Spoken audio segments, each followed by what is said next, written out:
మీ పేరు? నా పేరు నరసింహ సాగరు. ఏం చేస్తుంటారు? నేను తాపి మేస్త్రి.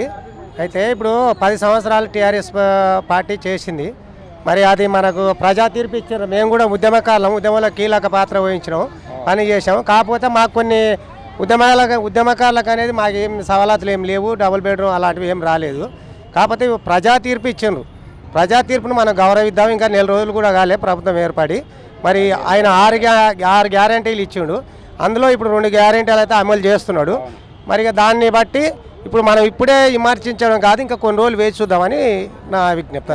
అంకుల్, అది ఇప్పుడు 2 గ్యారంటీలు అమలు చేస్తారు, కానీ ఈ 2 గ్యారంటీల వల్ల మేము వెనుకబడిపోయినాం. రైతు బంధు అంటే ఓకే, కానీ ఏంటంటే రైతు బీమా పెంచిండు, అది ఓకే. కానీ ఆ ఫ్రీ బస్సులు పెట్టి, ఆడవాళ్ళకి ఫ్రీ బస్సులు పెట్టి మా పొట్ట కొడుతున్నారని ఆటో వాళ్ళు అంటారు, మిగిలిన వేరే వాళ్ళ డిపార్ట్మెంట్ వాళ్ళు అంటారు. ఈవెన్ ఆర్టీసీ బస్సు వాళ్ళు కూడా ఏమంటారు అంటే మేము రోజు ట్రావెల్ చేసినప్పుడు ఇంత కష్టమవుతుంది, ఇంత సంపాదించడం, ఇప్పుడు సంపాదన లేదు అని అంటారు. మీరేమంటారు? వాస్తవానికి ఇప్పుడు ఫ్రీ ఏదైతే ఉచితాలు ఉండవో ఉచితాలకు మాత్రం నేను వ్యతిరేకం, ఉచితాలకు వ్యతిరేకం. ఎందుకంటే మనకు కావాల్సింది మనకు డెవలప్మెంట్ కావాలంటే విద్య, ఆరోగ్యం ఇలాంటివి చేయాలి తప్పితే ఈ ఉచితాల వల్ల సోమరితనాలు వస్తాయి.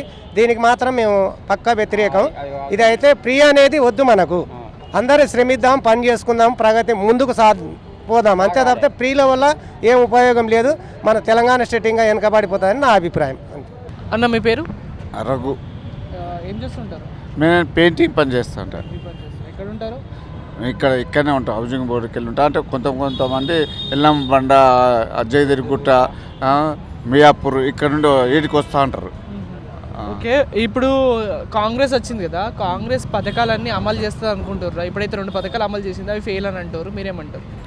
ఫెయిల్ అని అంటే ప్రభుత్వం అనుకుంటే ఏది ఫెయిల్ కాదు. వాళ్ళకు చిత్తశుద్ధి చేయాలని, ప్రజలకు మంచి చేయాలనే ఉద్దేశం ఉంటే ఏదైనా ఫెయిల్ కాదు. వాళ్ళు మామూలుగా ఇప్పుడు అధికారులు అయినా వాళ్ళు కూడా చేద్దామి, ప్రభుత్వాన్ని సహకరించుదామి అని అనుకుంటే ఏ పథకం కూడా ఫెయిల్ కాదు.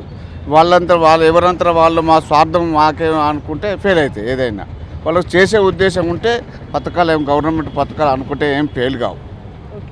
ఇప్పుడు కాంగ్రెస్ గవర్నమెంట్ 6 పథకాలను ప్రకటించింది. ఆ పథకాలు అన్నీ మంచిగా ఉన్నాయంటావా? మంచిగానే ఉండవు. వాళ్ళ పథకాలు బాగా ఉన్నాయి, ఆ పథకాలు బాగానే ఉన్నాయి. కానీ వాళ్ళకు చిత్తశుద్ధి ఉండాలి కదా, చేయాలి, మేము ప్రజల్లోకి తీసుకెళ్ళాలి, ప్రజలకు మంచిగా జరగాలని చూడాలి అనుకుంటే బాగానే ఉంటాయి, మంచి పథకాలు అవి.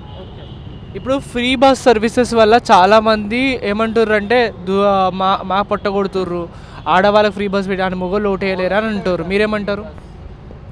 ఆటోలు ఎక్కువ అయ్యే వాళ్ళకి పొట్ట తిప్పలు ఆటోలు ఇప్పుడు వాళ్ళని కూడా దృష్టిలో పెట్టుకోవాలి. ఇప్పుడు ఫ్రీ బస్ అనే వరకు మరి ఆటో వాళ్ళని కూడా దృష్టిలో పెట్టుకొని వాళ్ళకి ఏదైనా సహాయం చేస్తే బాగానే ఉంటుంది.